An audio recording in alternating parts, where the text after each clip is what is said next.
Case आपको बताऊंगा कितना शर्मिंदा करने वाला केस है ये। नवंबर 2013 में जूनियर करीब कई साल कई बरस एक छोटी सी लड़की ने जो इनकी कंपनी में काम करती थी। कंपनी में काम करने का मतलब है आप एक तरीके से उसके अभिभावक हो जाते हैं। वो आपको लुकअप करती है, आप उसके सीनियर होते हैं, आप उसके बॉस होते हैं। और वो लड़की उसके साथ नवंबर 2013 में गोवा में एक थिंक फेस्ट नाम के एक इवेंट में रात में आप उसके साथ ऐसी हरकत करते हैं और उसके बाद ये पूरा मामला चलता है। 7 महीने की जेल होती है इनको बेल मिलने से पहले। 2017 से मई 2021 तक ट्रायल कोर्ट में मामला चला। 2021 में इनको ट्रायल कोर्ट ने बरी कर दिया, तब इनको किसी ने कुछ नहीं कहा, चलो अदालत ने इनको छोड़ दिया था। फिर उसके बाद अब जब इनको बॉम्बे हाई कोर्ट दोषी करार दे रहा है तो इनको दोषी ही कहा जाएगा ना। और आप जिस अपराध के दोषी हैं उसी अपराध का दोषी कहा जाएगा। आप यौन अपराध के दोषी हैं, आपने एक छोटी उम्र की बच्ची के साथ यौन शोषण किया है तो आपको उसी अपराध का दोषी माना जाएगा। और अब तरह तरह की बातें करें कि मैं सरकार के खिलाफ लिखता हूं तो मुझे दोषी करार दिया जा रहा है। मतलब आप ये कह रहे हैं कि सरकार ने बॉम्बे हाई कोर्ट के जज को कह करके मुझे झूठे केस में जेल में डालने का फैसला किया। इसमें एक लाइन बोल दूं, मैं उसको ट्रायल कोर्ट का फैसला देख रहा था क्योंकि आपने बोला उतना मुझे याद है। और उसमें हैरानी ये है कि ये जो बच्ची है उनके बहुत करीबी मित्र की बेटी थी। बताइए। मैं भी जानता हूं उनको, लेकिन मतलब वो भी बड़े पत्रकार हैं।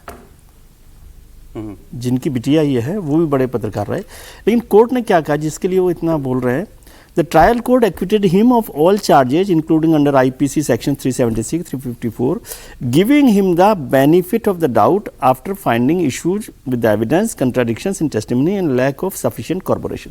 तो इसका मतलब ये नहीं होता कि वो ये उसका मतलब क्लीन एक्विटल नहीं है। क्लीन एक्विटल नहीं है। वो ये नहीं कह रहा कि आपको माफ कर दिया गया, वो कह रहा कि आपके लिए कॉर्पोरेटिंग एविडेंसेस नहीं है, बेनिफिट ऑफ डाउट है। और बेनिफिट ऑफ डाउट को ही, और ये और इंटरेस्टिंग बात है जो अभी आपने बोला 2021 का फैसला, ये मई 2021 का मेरे ख्याल से, जी हाँ मई 2000 है ना। उस समय भी वहां पर गोवा में वही सरकार थी जिसके आज की सरकार है। और ट्रायल कोर्ट में तो फैसला लेने में सरकार यदि मान लीजिए दबाव बनाती, मैं इससे बिल्कुल सहमत नहीं हूँ, लेकिन सरकार दबाव बनाएगी तो ट्रायल कोर्ट में तो दबाव बनाना आसान काम है ना हाई कोर्ट के मुकाबले। बिल्कुल सही बात। यदि इसको ऐसे ही देखा जाए तो क्या आप समझते हैं कि ट्रायल कोर्ट में आरोप सरकार का दबाव काम नहीं आया और यहां पर काम आया?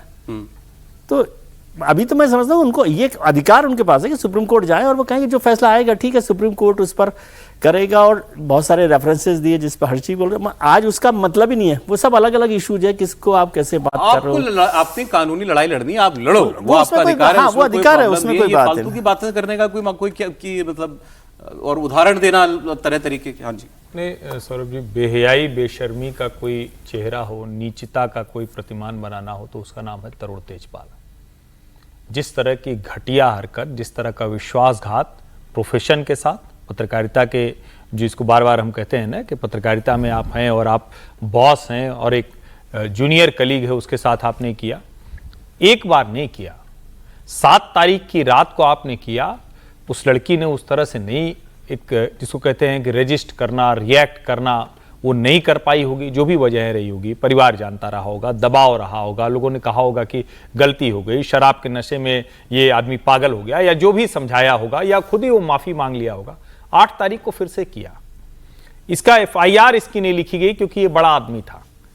उसके बाद जब इसको समझ में आ गया तो इसने बाकायदा माफी मांगी उस लड़की से, मेल पर माफी मांगी और ये कहते हुए सारे एविडेंस उसके हैं।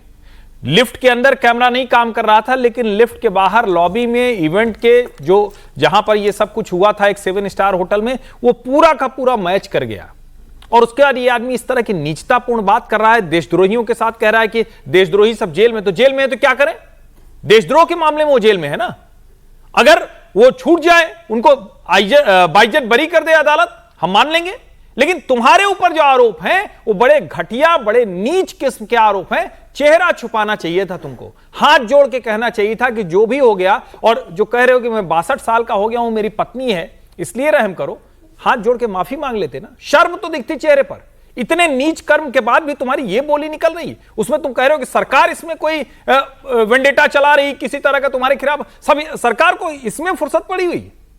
मतलब मुझे लगता है ना कि एक तो कर्म ऐसे करना और उसको जस्टिफाई करने की कोशिश करना, इनको कड़ी से कड़ी सजा मिलनी चाहिए, प्रेसिडेंस बनना चाहिए। सजा का ऐलान थोड़ी देर में होगा।